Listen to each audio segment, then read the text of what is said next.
Okay, I guess we'll get started. Can everybody hear me?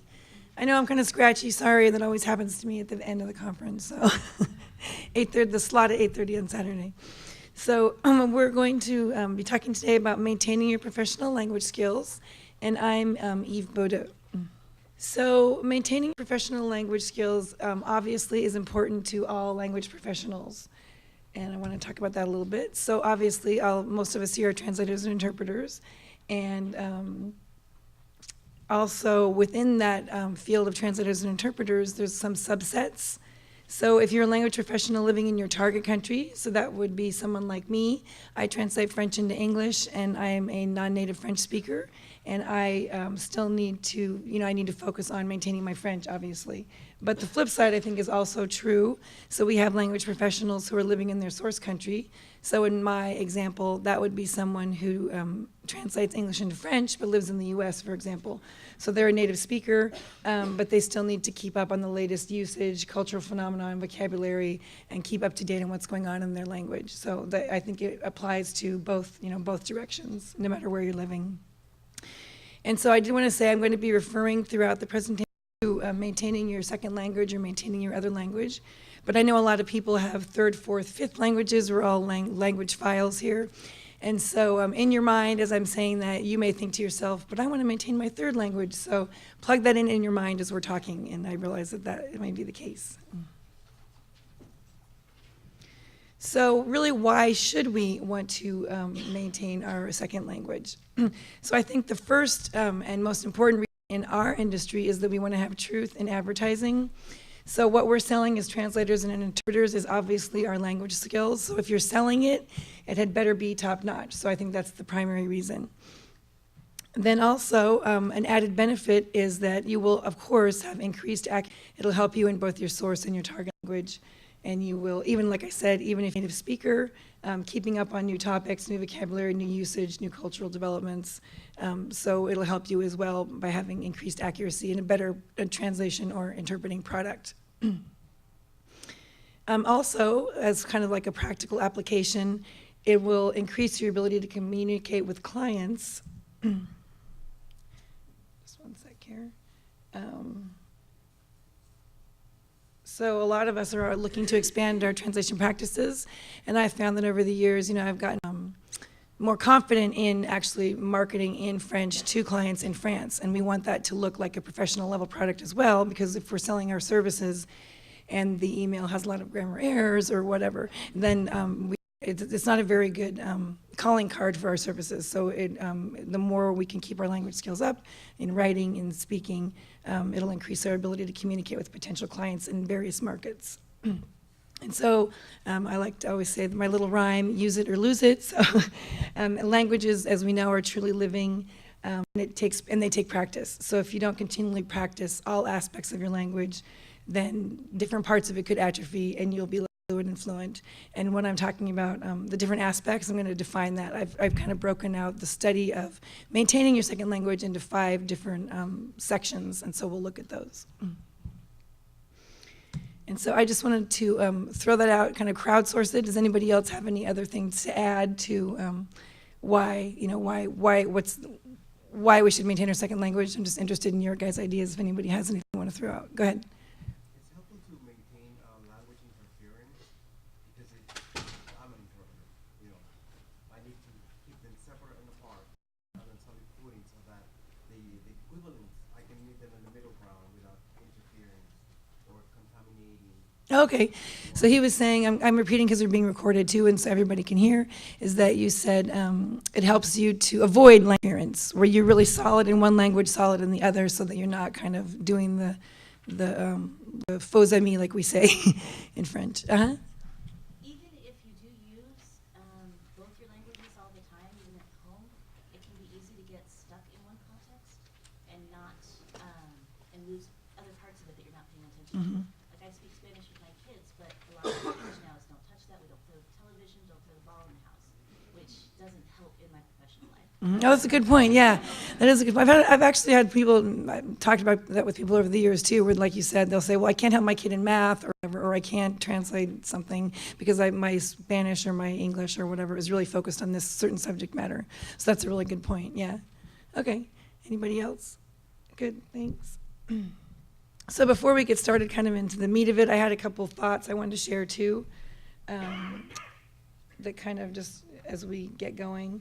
So one is, I think it's really important to have fun. So you want to enjoy what you're doing with your second language, because if it seems like a chore or it seems tedious, I'm not going to do it, so I don't know about you. I mean, we're all really busy, and if it's, you're going to have this extra barrier, you want it to be something, at least if it's not fun, at least to make it not be, at least you want it to be enjoyable. So, and also you want to apply your second language maintenance to things that we'll talk a little bit more about rolling it into your everyday life. So I think that helps to rolling it into what you do, as opposed to a separate thing that you're doing. So that was my second point, actually. So incorporate a wide variety of input into your everyday life. So another thing is that, like, I mentioned we want to have a lot of exposure, and I read a stat that actually applies to bilingual children, but it applies to us, and the idea that they say 20% of language input needs to be in the language, kind of that you're maintaining or that you're learning as a bilingual child, and to make it actually be effective in your assimilating that information. And so I think we can take that stat too and think, okay, if I'm going to be practicing this other language, then I need to have at least 20% input, or of course more, but at least 20%. So if you're doing, 2% or whatever. Can you help me with something here? So, also, obviously practice builds confidence, and I wanted to have a little PS here, is that I need to be able to move the mouse to get my notes, and it's not doing it. How can I move the mouse? How can I activate the mouse? Oh, how did you do that? Okay.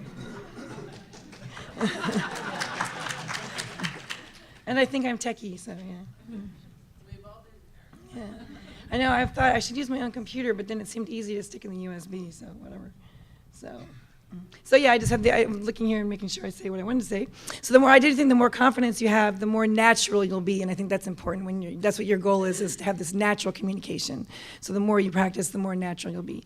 And then my other point was that I wanted to say there's really no such thing as perfect, and I think sometimes we get hung up on that, and then we aren't actually producing in that language because we feel nervous. And so I think even as a native speaker of English, I'm always learning new vocabulary, and I'm always learning new usage and new things, so we can remember as non-native speakers of a language, or even even if we are a native speaker, that there's no such thing as perfect, and our goal, I think, is just always to strive to improve. So we don't want to get hung up on being perfect. So yeah, another thing before we get going, I wanted to define what I consider traditional versus online resources.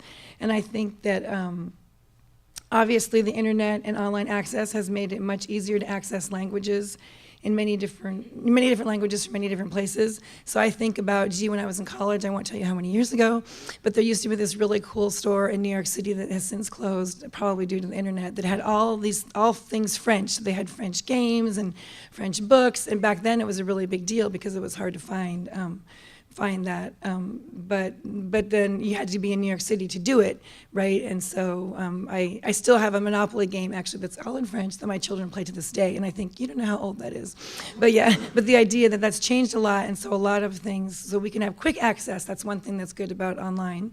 Of course, the good thing about traditional things are that we can touch and feel them, and some things we can't do virtually, like we'll talk about games and things like that. So some of the cons are the selection can be limited online, where there's a lot of, there's a zillion movies out there in Italian or whatever, but you won't necessarily be able to access them online if you're in the US, unless you do lots of contortions, or because for whatever reason, I still can't figure out, the movie corporations think that in the US we don't want to watch Spanish or Romanian or Italian or French. I don't understand why they wouldn't want to make more money. But anyways, so that's a thing where there's limited access sometimes online, even though it's quicker, and for copyright issues. And then for accessing for traditional, like I said, is that it can be hard to access that. It'd be hard to get a hard copy book, a certain hard copy book, or different things like that. Okay.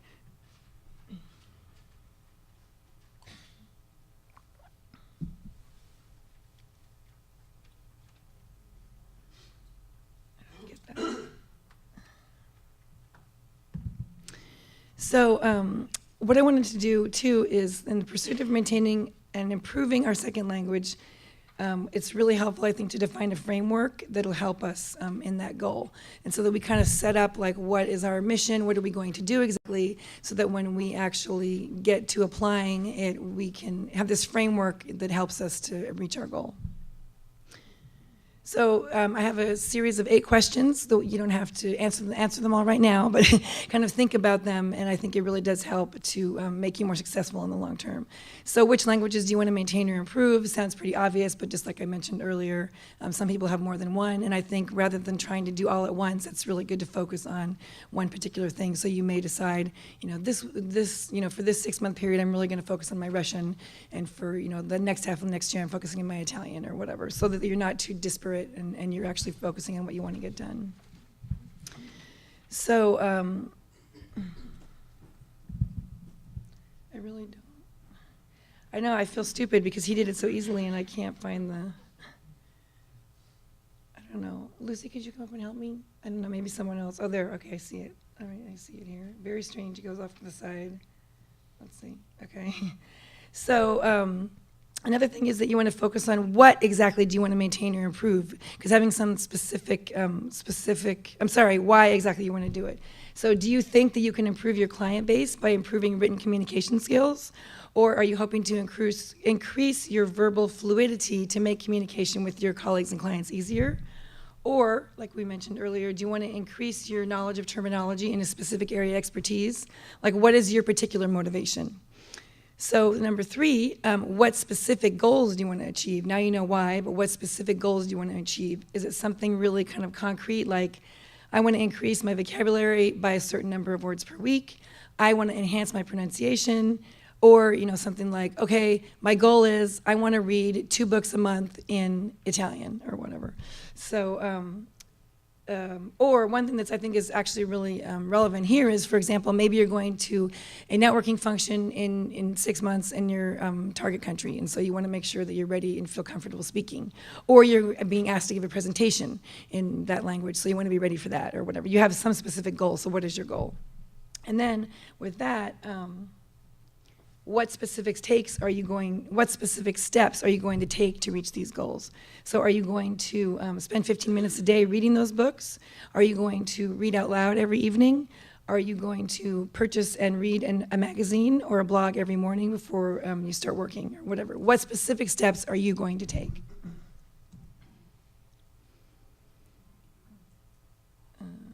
Okay. So another thing is, how much time are you willing to commit to reaching these goals? And I think we want to make sure that we recognize in our minds that maintaining a language does take conscious effort and it does take time. So as you mentioned earlier, fortunately, many of these activities can be merged with our daily activities. For example, if you need to cook dinner, probably often.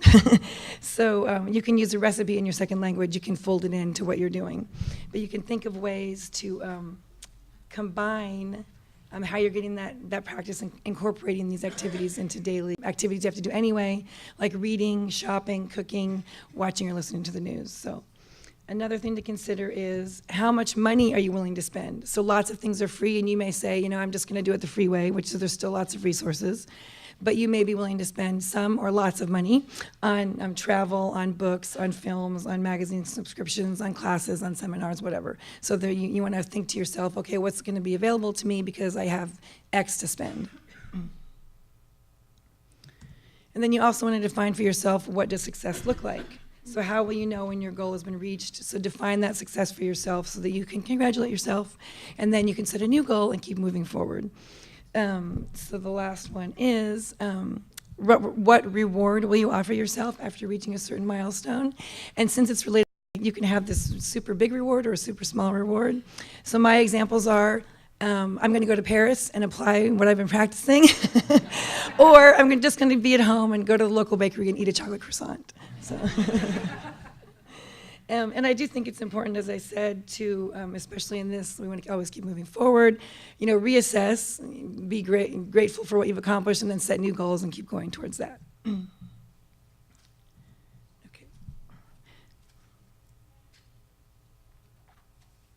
So then, I mentioned earlier that I've kind of broken it down into 5 areas of focus, which will seem obvious once we see them, but I think it's important to kind of compartmentalize and be able to look at them.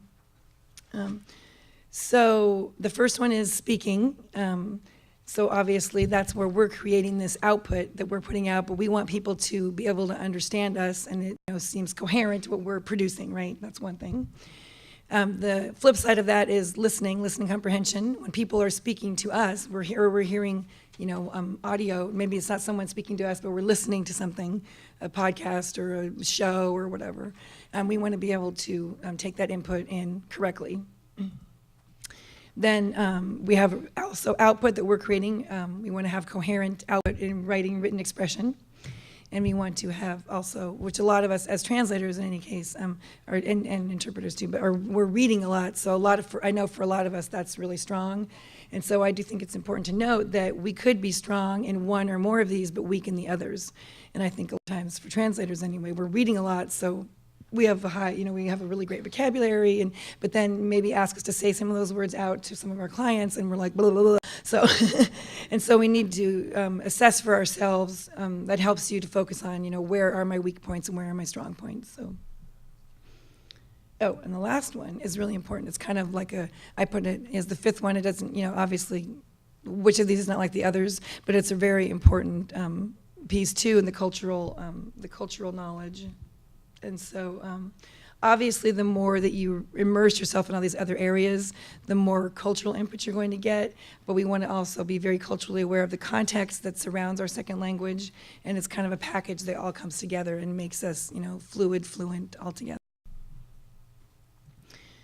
So, and now I wanted to look at some of the practical applications, like how do we actually, now we have this framework, so what do we do with it? So we'll look at some of that. How do we actually use some of these ideas to increase our competency?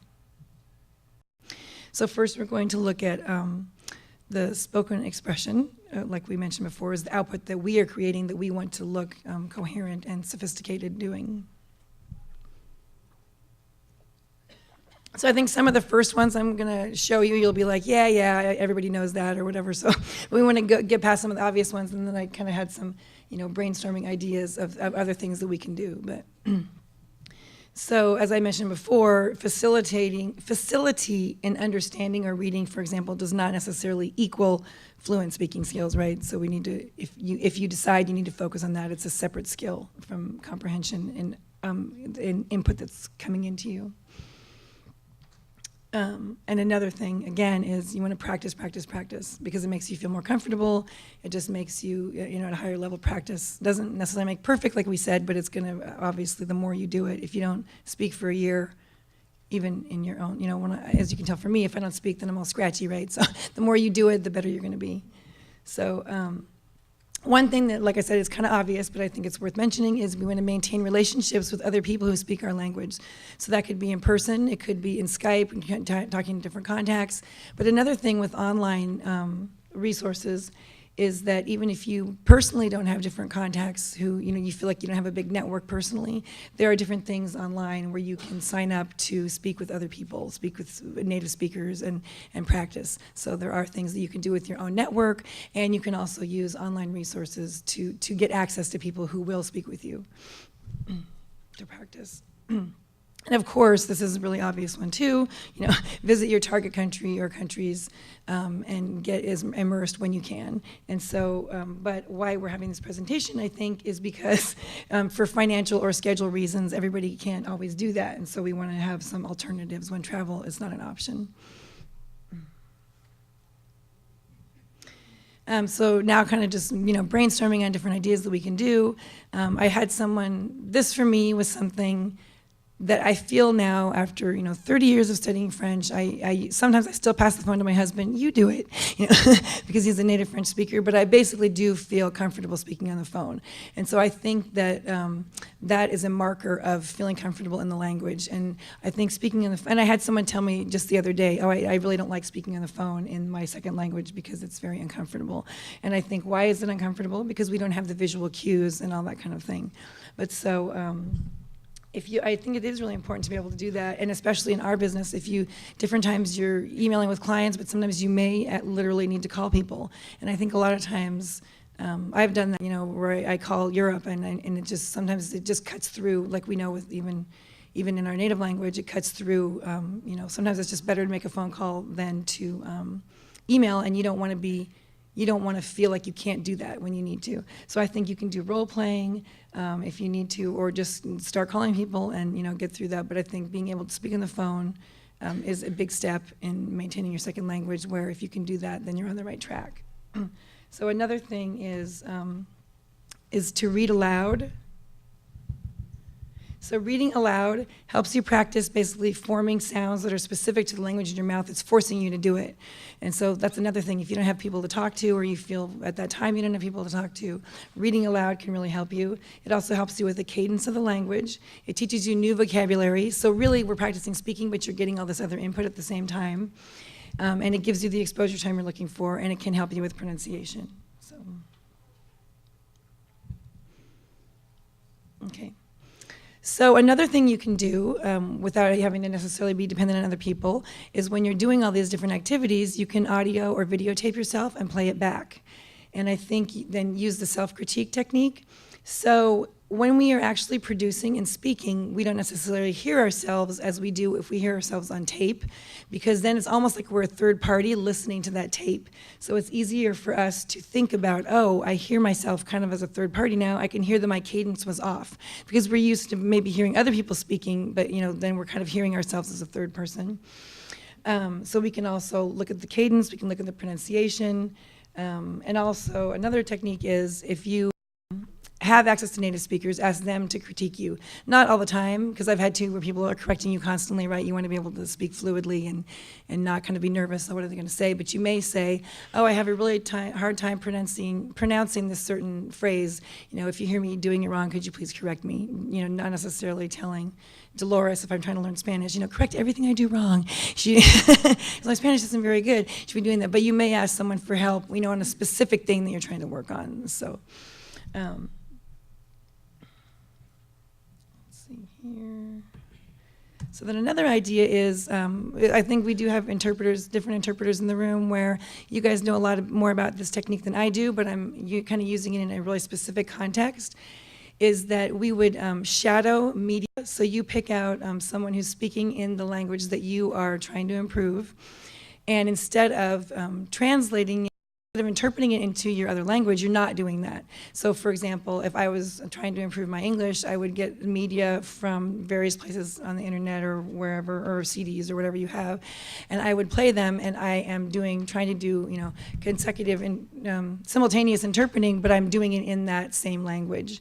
And so by doing that, I have this role model in front of me right then, who I can follow, again, the cadence, the pronunciation. I'm learning vocabulary, I'm learning the phrasing, that type of thing. And so, so it's where, you're doing it in the same language, but you're basically repeating right after what they say. And there's different places that you can find material to do that, as in podcasts, for example. There's tons of things on YouTube. And there's also the Speech Pool and EU Speech Repository that have really interesting speeches, too, that are done by native speakers kind of in that format. So I put the URLs for those up there if anybody wants them. I tried to make it short, so it's bit.ly/secondlang10 and bit.ly/secondlanguage11. Those give you access to Speech Pool and EU Speech Repository that are very interesting too, that can be used for those as a resource. So another method that's similar but different is to memorize and mimic. And so what you would do in that case was you would identify a shorter video or audio that you like to listen to and that is spoken by a native speaker. And then you actually focus on memorizing that piece, so that you're kind of, instead of just like this rote thing, repeating after, then you're doing it where it's more a production of your own self, and you're depending on your own self to do it more naturally. And so you memorize, for example, it could be a comedy routine, it could be poetry, it could be short speeches, it could be dialogue. And you memorize it, and then you reproduce it, but also, and again, trying to think, okay, I'm imitating the pronunciation, I'm imitating the cadence thing. And then also what's interesting with technology is that, or maybe I mentioned that or sorry, should have been before for shadow media. Shadowing is that, like with YouTube and a lot of things that you can do in your smartphone, you can often slow down using it, YouTube or whatever, to slow down. If you think it's too fast, I can't copy that as fast as it is. You can use technology to slow it down too. So also when you're doing the memorizing and mimicking, the same thing is if you want to add some more tasks into what you're doing, you can, to memorize it, you can transcribe it. So then you're practicing writing, right? And then, just kind of working all those skills at the same time. So for me, I don't know about you guys, but being a language person, for me, some of the things that keep it fun are just doing, you might consider it kids play, but I actually think a lot of like tongue twisters, onomatopoeia, and nursery rhymes are very sophisticated. Because nursery rhymes, for example, teach you a lot about the history of a culture, and a lot of times, they seem like they're for kids, but if you delve into them, it's really interesting if you want to learn more about the culture. Finding things about that. So I have an example. Well, a tongue twister, we'll look at an example of tongue twister is, Peter, does anybody know this one? Peter Piper picked a peck of pickled peppers. Did Peter Piper pick a peck of pickled peppers? If Peter Piper picked a peck of pickled peppers, where's the peck of pickled peppers Peter Piper picked? So I think that a lot of times, I know in French, there's some that are also homonyms. And so if you can actually say them correctly and understand them, then you're really kind of getting into the nuances of the language, especially where homonyms, words that mean the same thing but sound differently. And so I think tongue twisters are a good way to practice pronunciation, but also to learn about, different nuances of the language. And nursery rhymes, I had an example. Let's see if I can find it here. So I had the example of Baba Black Sheep. Baba Black Sheep, have you any wool? An example in English. That's actually historically about a tax that was imposed on wool makers in the medieval times. So, it's just interesting if you're interested in history or whatever. And then also, a lot of times nursery rhymes can teach you really weird words that you may not hear otherwise or hardly hear, but then it kind of increases your vocabulary. So my example here is that Little Miss Muffet sat in a tuffet. So what's a tuffet?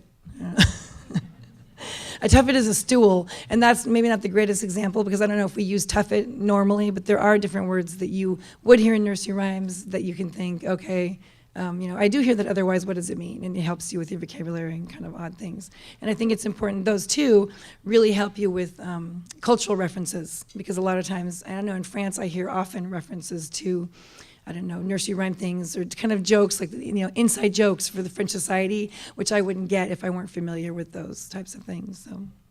And then also, ways you can find tongue twisters, onomatopoeia, and nursery rhymes is you can put, that term like tongue twisters plus Russian or whatever. And then, you can search that way on the web and you'll find lots of them. And there's lots of them on YouTube too.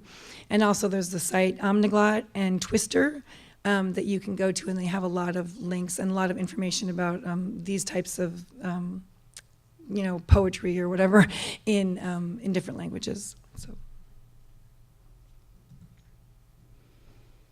So another way, obviously, is like we mentioned, is to practice presenting. Either practice presenting in a subject matter you're interested in for a real presentation, or if you're not doing that, practice presenting yourself in front of the mirror, or practice, before you go meet people or whatever. You want to always be practicing the speaking, but you can practice actually presenting, and that helps you too.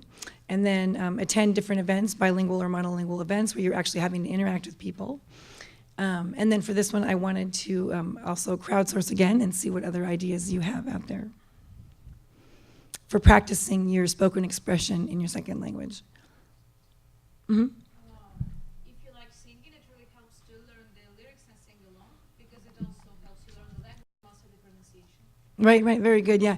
We talked about music, but I actually didn't talk about it in that way, so that's good. So yeah, singing and kind of gives you that cultural input too and helps you do pronunciation and learn the lyrics. Be a member of the local chapter of your other language. In France we have the Alliance Française that is fantastic because what we do is celebrating both culture all the time.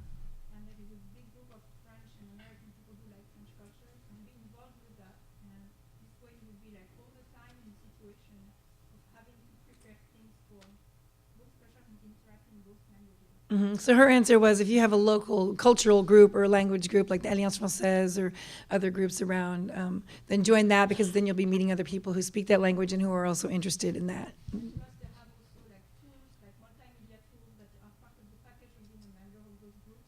Okay. have access to that expand your reach on the Okay. Oh, yeah, you're right. So you mean like she's saying for the Alliance Française in particular, if you're a member, then you have access to different online libraries for movies and films and things like that. So, in the back.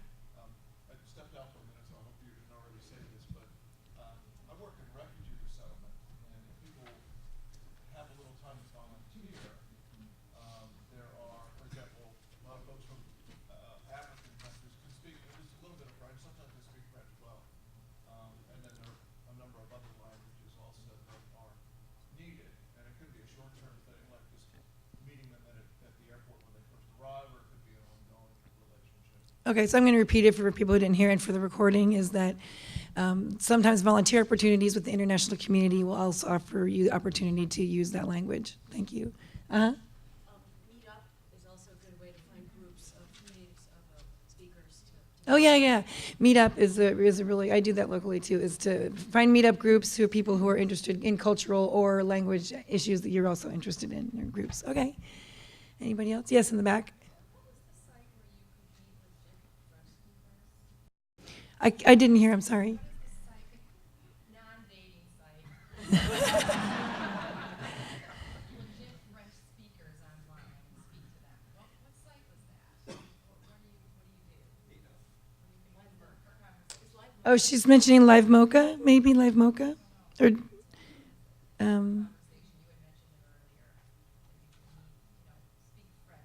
Oh, I was saying just Skype has different things. There are a lot of, it was kind of too hard to put them on this small slides, but there's a lot if you search on like Skype and language exchanges, language conversation, foreign language conversation. There's a lot of different ones that use Skype as the basis, but they're not, Skype or whatever. Yeah, okay. So then we're going to move on to listening comprehension, which is the input that we're getting from others. So one, I think that too is this idea of practice. I don't know, I can think back to, I'm sure you guys can too, when I first went to France, I was 19 years old, and I could understand zero on the radio. And then, over time, you force yourself to listen to it, and you can get more and more and more. So, of course, now I have a much higher level, but I still don't get everything in French that I would get from English, right? So I try to listen myself to a lot of podcasts and input, because I'm still the same idea. I'm still learning new vocabulary, and my ear, I just want to make sure my ear is always trained to getting, the majority of what I'm listening to. So I think podcasts, how many of you guys use podcasts? So a good portion, but not as many as should be, because I think they're free.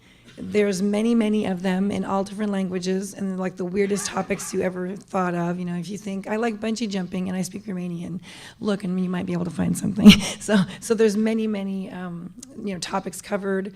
You can get beginning to native level. You can do it online, on your computer in the background when you're doing maybe your administrative tasks for your business or whatever. You can do it streaming. You can do it on the phone. You can do it often, I can do it through my smart TV. So it's throughout the house or whatever. And there are many gateways. So it seems to me like the different apps, there's lots of apps on the smartphone, there's lots of websites that you can do it through, but they all, a lot of times, especially for the better known podcasts, they're all just gateways. So you can choose whatever interface you like, and you're probably going to have access to pretty similar ones, unless they're real niche-y. And then, for example,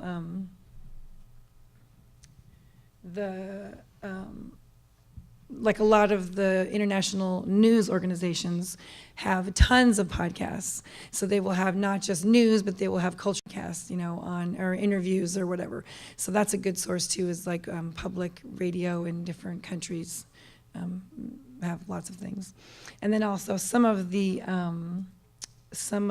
places that you can find those gateways are obviously iTunes. But what's really interesting about iTunes though too is that I didn't realize for many years, but they also have this section that's just internet radio that you can also listen to. So it's not necessarily podcast, but they have like this huge list by country of what radio stations are producing specifically for the internet. So that's interesting too on iTunes. That's not necessarily like super obvious. And then you can find things like SoundCloud, Stitcher, Spotify also offers some of the more well-known podcasts. There's a lot of things, interfaces you can use for Android. And there's actually, I don't know, probably most of us don't use Kindle, but there's even some podcast listening tools. Okay. Well, I was going to say there are also for Kindle. There's various different ecosystems for listening to podcasts through the Kindle. So there's also TuneIn, I know, is a popular one where they direct you to different international podcasts and also to international radio stations. TuneIn, and then publicradiofan.com also directs you to different radio stations the world over and have different international sites. So another thing, we talked about that. Another thing is audiobooks. So I really like audiobooks because, I like to read, but I'm also like running around in my car or doing whatever, or if I'm doing the dishes, you can listen to audiobooks. And so audiobooks, what I have found that is obviously there's a ton of them in English, and I think that it's really cultural too. I've realized that with audiobooks, pretty interesting. There's a lot of them in English, and I think there's a lot in Spanish because of our large Spanish-speaking population in the U.S., and a lot of the audiobooks started out here. There's a lot in German for some reason. I don't, I guess the Germans are like, oh, maybe driving on the Autobahn, they want to hear their books, I don't know. But there's not that many in French, and there are becoming more, for example. There's not that many in Italian, but there are in various other languages. So so I think audiobooks are a really good way too. And those too, you can speed up or slow down. And as you can tell, I'm kind of hyper, so usually actually I don't slow them down, I speed them up. I'll be like, I'll watch videos in French and I'll be like, yeah, okay, get on with it, But so the technology offers that to you. You can either slow them down if you'd like to, or you can speed them up. I think Spotify, too, is a really good source, even using the free version.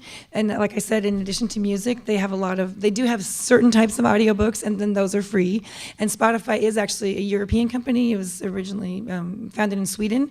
And so I think a lot of times they have more, they have a great English language selection, too, but they have more languages than they might have otherwise if they had been based in the U.S. So because they're a European country, they do represent other languages as well. So they have books, they have speeches, famous speeches, like I make my kids listen, to the Martin Luther King speech every Martin Luther King Day, and that kind of thing. You can find famous speeches too, and that kind of thing on Spotify as well.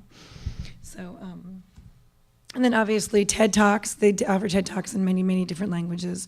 The one thing about TED Talks you want to be careful with is you have to kind of figure out which ones were originally in that language, because sometimes you'll think, oh, I found one in German, but then it was in English and it was dubbed over or whatever, which I think in our case, we're always trying to find these kind of primary resources and things that were originally produced in the language that we're trying to practice. Also MOOCs, does everybody know what that is? The massive open online courses that they're free. And so universities the world over are offering them for free, kind of like you're auditing a course. And for those too, you can often get a certificate, you can follow it. I never do that personally because I don't have time, but I like to just watch the videos and, and some topic I'm interested in French. And there's lots of different languages that they do it in, so. So I think just the basic thing is that you want to listen to a wide variety of inputs: news, music, talk shows, cultural shows, movies, sports, specialist subject matter, whatever's interesting to you. And so then someone had mentioned music earlier, so I did have, like you said earlier, we can learn new vocabulary from listening to music, and we also get a cultural boost. We find out what's popular or what we like, and so I think it's very important actually to listen to music for many different reasons. So how can you listen to music? So I still, especially when I'm looking to my second language, do get CDs, which sounds kind of funny, but what I've found is that one, if you want to use them digitally, once you get them, you own the rights to them and you can rip them to MP3 or whatever. But a lot of times there are less rights issues. Sometimes you cannot get like the most popular music or the most whatever different things you want in audio through streaming because of the rights issues. And so when you are visiting or ordering online, then you can get CDs and there's more information, more audio is available on them than streaming. And also what I found too is sometimes it'll be something really specialized, like maybe you're visiting a particular region and that actually is very regional, and so they only have it produced on CD and you would not be able to actually ever get it elsewhere. So you still want to get that. And of course you can get purchased MP3s like from iTunes or Amazon or wherever you get your MP3s from. And like I said, there's online streaming services like Spotify, et cetera.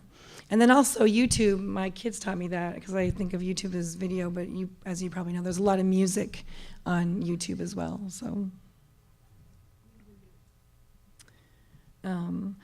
this is kind of looking not necessarily for music, but just looking at YouTube as a resource. There's ways we can do it. So a lot of times, there'll be bootlegged shows, right, on YouTube, but there are also now a lot of channels where people are purposely putting their own content up there that's available to you. So you don't have to always feel guilty about watching a TV show on YouTube, because sometimes now it's actually produced by the channels themselves, and then they're putting that out there. So you can watch instructional video. Like I was saying, roll it into your regular daily life. So say you have to change a tire, well then look it up in whatever your language is, Russian or Spanish or whatever. Or you want to cook something new or whatever. So use instructional videos. Do you like cooking shows? Like I said, get help with everyday tasks. Language learning. So language learning, I think we're kind of, probably most of us are a little bit above that, so, but those do exist too. That's a category out there that exists, but I would say more search for things on YouTube that were just created in that second language as original content. So, and if you're interested in something, it's going to exist on YouTube in any language, so search topics of interest to you. So another thing is videos and film are obviously very good for listening comprehension, and there were also the visual cues as well to help us understand and to get context and learn things from context that we might not have known otherwise. So the same thing with CDs, I mentioned DVDs. I actually still have tons of French DVDs in my house, and everyone's laughing at me, but a lot of them, like I said, I cannot access them. I still order DVDs from France because I cannot access them on streaming. I don't have access to that. So using that kind of older technology now gives us access to more information. So like I said, sometimes there are streaming rights, streaming issues getting content with streaming. Netflix does have different languages, films in different languages, and you usually turn off the subtitles, which I appreciate very much. But then the same thing, there is material available, but it isn't always as much as you would get if you were kind of using DVDs or the older technology. So iTunes, you can set up international accounts, and if you want to pay, do that, you can download lots of movies and TV shows and things. And then also, there are many, many international TV packages out there through Dish Network, through Comcast, through tons of them. So, there's like Chinese and Arabic and a lot of Indian languages and French and Spanish, and so that's available to you too if you want to do it a little more traditionally, kind of through cable or satellite. And of course, our Spanish speakers are lucky, at least in the US, because there is a lot of original content and channels that are specifically devoted to Spanish language programming. Okay, so I wanted ideas from you guys. Anybody else? Yes, for especially European languages, there are a lot of programs available online, on demand also. You can get the news from France, Germany, Holland, Spain. Okay. It's not just the news, but a lot of other things. Mm-hmm. And the other thing I was going to mention is that with Netflix, you can also get it sent to you, and the selection is wider than if you do it streaming. Oh, that's a good point. That's the same. Yeah, it's kind of what I was saying. Where, yes, if you, I did that. People were laughing at me for that too. I said I still pay $8 a month to get Netflix hard copy DVD sent to my house, and for that reason, that then you have a wider range of movies to choose from. But then the other thing is that you can watch all these broadcasts online on demand.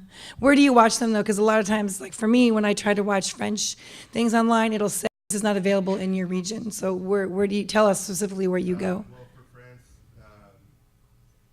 France 24. Uh-huh. And then also the regular French news. I haven't looked it up recently, Uh-huh. but you can get the newscasts online on demand, or I think you can watch live also. Okay. Well, anyway, Germany, like ZDF, mhm. and for Holland, same thing, NOS. Okay. I think some of those, I know that France 24 is specifically actually for international audience, but it still is French produced and available. But that one, yeah. Uh-huh. There is ATA58 FM, but I don't know if it works in the US. It works fine in Europe. Okay.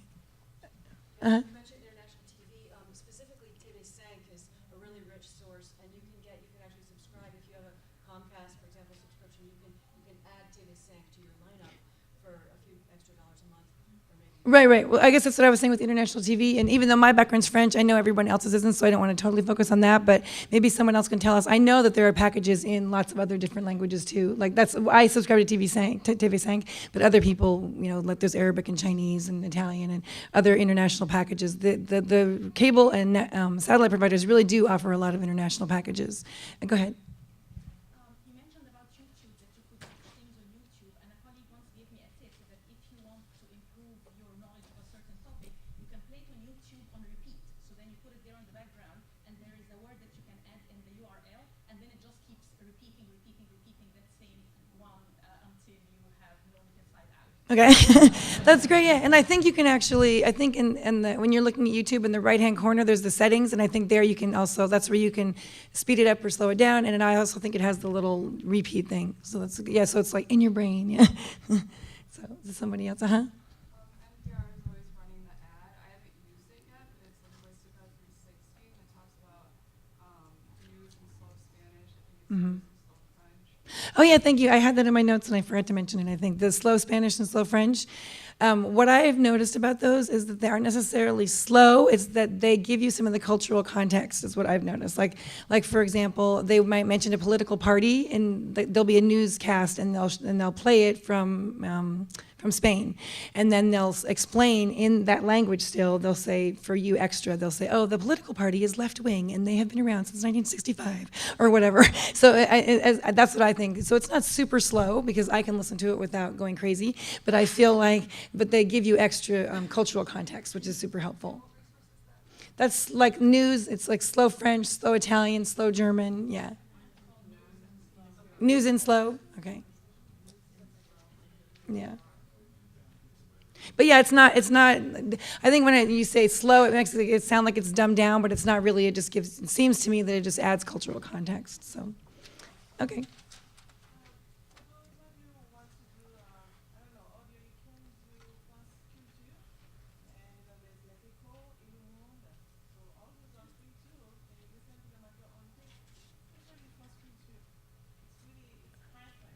Okay. Yeah, what she's saying, I think you're saying it for French, but it could be language. What I mentioned earlier, that a lot of the public or main radio stations have lots of different programs.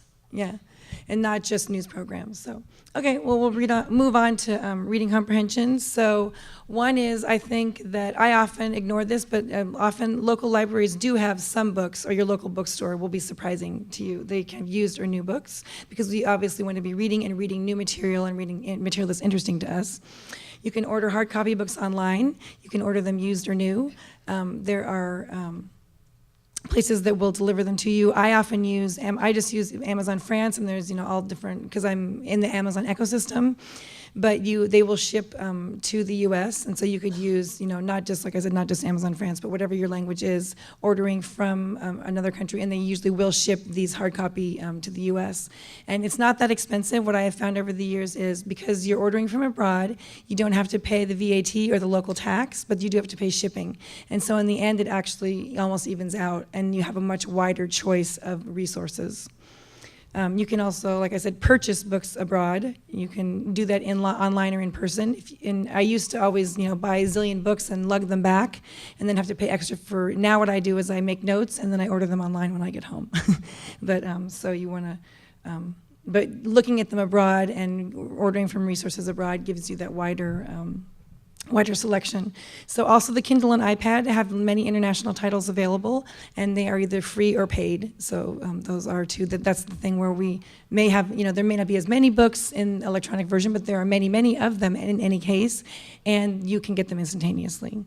Also, if you are into the free approach, like we talked about earlier, you can search free books plus your language, or you can search free books in your language, in whatever your language is, Russian or Chinese or Spanish or Italian, and then search, plus Chinese or plus Russian, and then it'll give you resources for free books. And also there's Project Gutenberg, which has things that are usually in the public domain. Well, they are in the public domain, but they have lots of different languages, and that's gutenberg.org/ebooks. And you can get them that way. But those are classics. Like sometimes I like reading classics, but I also want new books too. So. Also, this is super nerdy, but I am not lying. Since I've been a little kid, I love reading the dictionary, and so I think that you can, that also is kind of reading, but it's kind of a nerdy thing that you might be interested in as a language person. That sometimes I'll just say, I'm going to pick the bees, and I'll just start reading, and then I'll be like, oh, I didn't know that this word was actually a noun too, or oh, I never even heard that word before, or whatever. So you learn interesting things. So you can also join a language-specific book club. And don't forget magazines. I think magazines are really killer because I think that for our attention span today, you're getting this original content. You can either do it online. I actually like having them delivered to my house because it gives me a break from the computer. And that's kind of a secret weapon. It keeps you up on what's happening. You don't have to, you could do like a, celebrity magazine if that's your secret vice, or you could do, architectural magazine or whatever it is you're interested in. But I think the magazines give us, short bites, but really, interesting information. And also, we cannot forget about poetry. Last night, I was at the After Hours Cafe with the literary division, and I actually did not like poetry that much when I was younger, and I just think it's so wonderful now, and I think that you will learn a lot of really interesting twists of phrase, you will learn a lot of new vocabulary, and also you will learn a lot about a culture's cultural identity, a society's cultural identity. Okay. So I think we already went through reading comprehension. Does anyone want to add anything to that? Yeah. So Wikipedia, if you look up a particular subject in English, it's often available in many, many languages on the left-hand side. There's a menu bar. If you scroll down, it's a good way to get some specific terminology that you might not otherwise. Oh, great, yeah. So Wikipedia, he's mentioning how on the left-hand side of the website, there'll be all these different languages. And sometimes, and actually in Wikipedia, they only show you languages that topic exists in, too. So that's helpful. Mm. Uh-huh. It is French specific, but there is an app called, from previous times, called 7 Days on the Planet, 7 Jours sur la Planète, and then it gives you per week 3 pieces of news that you can read, but it is also in video form, and so the transcript is there and it's in video form, and when you're done, it also has word exercises. Mm-hmm. You can do this all on your phone, on the app, while you are on the go. Okay, and I think probably other languages provide that too, where whether it's for language learners or not, I'm sure that like in Germany or other countries or Italy or wherever we are, and they provide transcripts, so it's a good idea, you're right, to look at the news, and then often you'll also have the transcripts, so you can have the reading and you're comparing it with the visual cues as well. Okay, anybody else? Yeah. New York Times, they usually have bilingual pages, so like for Chinese, there's the New York Times Chinese, and it will put out news article in English, the same article English on the left-hand column, and the Chinese translation on the right-hand column. So you can choose to read just Chinese, or comparing, pick out. Oh, interesting. Okay, so she's saying that in. One article. Okay, so even if you're not in the country, often you can find publications like the New York Times, the caliber of that would publish bilingual versions where you could read both. Okay. Anybody else? Okay.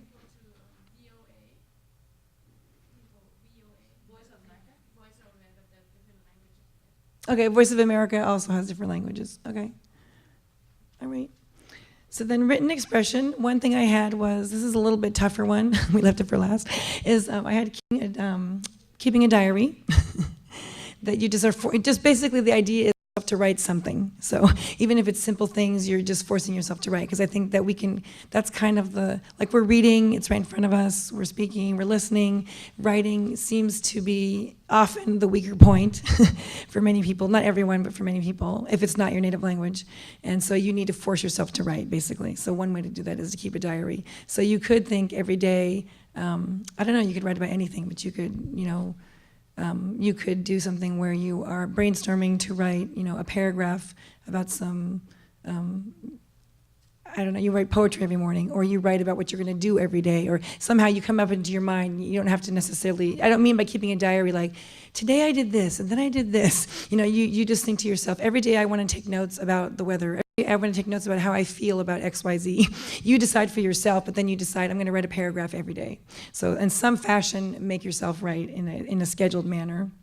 So another thing you can do that is really a French thing, but I think it's actually helpful for other languages too, is to actually take dictation from audio that you hear. So you hear something, and then you're practicing writing it down. You're listening to something from YouTube or listening to a podcast or whatever, and you take, 5 minutes of it, because that's still going to take a long time to write it down, and you actually write down, and then you assess for yourself. You're just doing it as you're quickly doing it, and then you go back and assess, oh, okay, what are the grammar mistakes I made? What are the spelling mistakes I made? That kind of thing, assessing it. But that gives you another kind of forced way of practicing writing. Also, in social media, if you're on social media, use that, read and react, read and follow people in language on Twitter or Facebook or Instagram or whatever, and then and take the time to actually, once you've read it, craft something and put it out there, and use your writing skills that way too. To make a comment about Twitter, you don't have to have a Twitter account. You can actually go to twitter.com and do searches, and then actually pull down and search in a specific language. So if you don't feel like having a Twitter account, you just want to kind of lurk, you actually can just search it almost like a website. Okay, that's good to know. It's great Okay. for all kinds of current slang. Okay, so yeah, going on and you're saying go on and use Twitter without having an account. You can kind of be lurking. That's good. Right. Yeah, you can actually Yeah. search on stuff. It's not as great as having an account, but if you don't want to have it. Right. If you don't want to invest in actually having a Twitter account, you can still use that as a resource. Great. Okay. So another thing you can do is prepare for an exam aimed at native speakers. I have a friend who took the CPA exam in English, and he's French, and so he actually passed it, which was really impressive. But you don't have to do that. You can identify different professional exams that are in an area of interest to you, and you can study for them. And then you can take those exams or not take them. But if you're studying at that high level, that's helping you too with your written expression. You can participate in your language discussion lists, so you can do it, in what are in your language, literally not about that language, but in that language. So it could be in subject matter expert areas or with other translators. But I would think often, you can do it outside the translation realm and just do it with other people who are native speakers. You can practice writing to people, friends, teachers, potential employers, and particularly clients. Practice it and then actually follow through and do it. And then, does anybody else have other ideas? Well, I was just thinking, looking at all these, I wouldn't do any of these in my third language because I don't feel confident enough creating anything original. But maybe I could copy a book. I could take something that I know is written well and write it out myself, and that would help teach me the sentence structure in written. Okay, so instead of reading out loud, she's saying for writing expression, literally just copying things over so that you're very carefully looking at it and learning the structure. Right? I have more like a disclaimer regarding social media.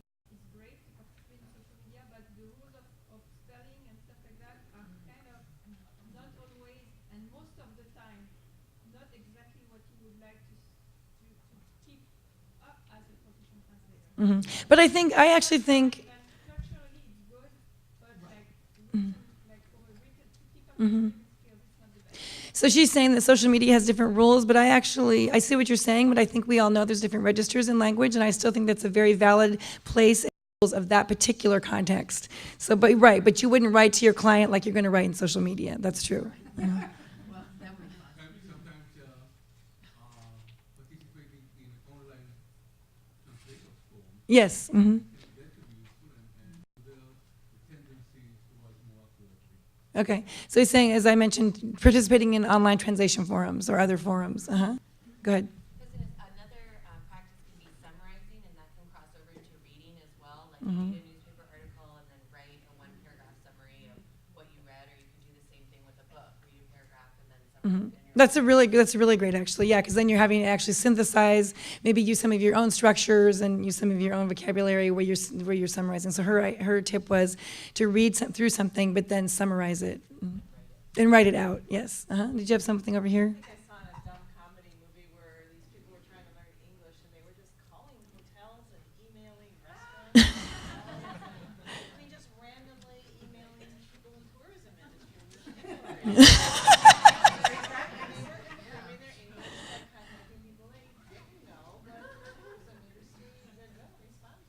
Oh, that's interesting. So she's saying, badger the hotel industry because they have to answer you.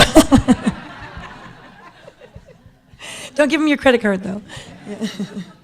Okay.